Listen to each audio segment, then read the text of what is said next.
Gawa tayo ng fish trap. Tawag dito sa ibang lugar, hansag. Dito sa amin, hansag. Harangan natin.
malapit ng mayari.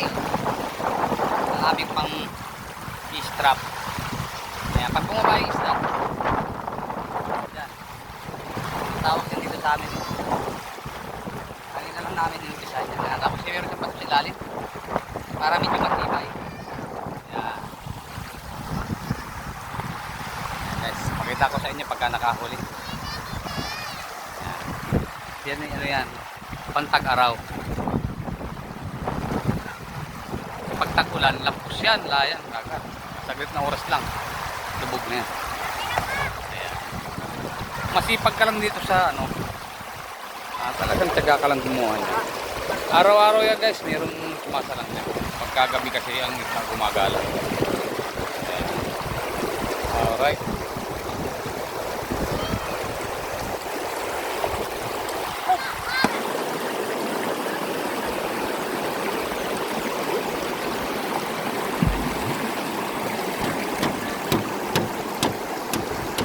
Ito na yung nahuli natin kagabi. Hindi ko na nabidyoan kasi nabubat yung ating cellphone.